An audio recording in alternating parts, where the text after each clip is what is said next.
করেছো আজকে রান্না বান্না? খাবার প্যাক করছো তো? হ্যাঁ হ্যাঁ। আর কি করেছো আজকে? এটা একটা নিরামিষ ঝোল করেছি, বেগুন আর পেঁপে আর বড়ি দিয়ে। বেগুন পেঁপে আলু বড়ি, তাই তো? আলু না দিলে হবে না। আর কি রান্না করেছো আজকে? আর করেছি মাছ, তো আমাদের থাকেই, পাবদা মাছ করেছি। আজকে পাবদা মাছ হয়েছে, তাই তো? আহা, আজকে তারপরে লাঞ্চটা জমে যাবে, তাই না? আমার তো দেখে এখনই খেতে ইচ্ছা করছে। ভাত খাবে না, কিন্তু খিদে নেই। খেতে ইচ্ছা করছে, খিদে নেই কেন?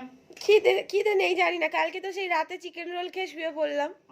তারপরে তো আর কোনো রকম আর তো কিছু খেলামও না, বলো? কালকে আগের দিনও খাও? আগের দিনও চিকেন রোল অফিস থেকে খেয়ে এসেছিলাম, কালকে কিনে আনলাম, কিনে এনে খেলাম, ব্যাস হয়ে গেল।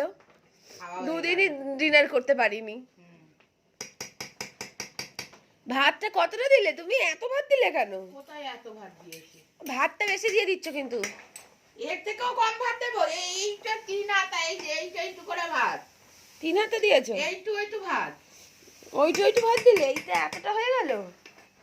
ঢেলে দেবো না, থাক। পাবদা মাছের কি করেছো ওটা বললে? সর্ষে পোস্ত। সর্ষে পোস্ত, বাহ, খুব ভালো। আর ওদিকে কি চা হচ্ছে? হ্যাঁ, চা হচ্ছে। ঠিক আছে। তো এই দেখো, দেখতেই পাচ্ছ আমি লাঞ্চ টাইমে একটুখানি ভিডিওটা ভাবলাম করে নিই, তোমাদের জন্য একটু শেয়ার করব। আর এই দেখতেই পাচ্ছ মাছটা তো অনেকটা বড়, তাই মা ভেঙে চুড়ে ওখানে ঢুকিয়ে দিয়েছে টিফিন বক্সটার মধ্যে। আর এই হচ্ছে আজকে আমার লাঞ্চ মেনু। তো আজকের মতো টাটা।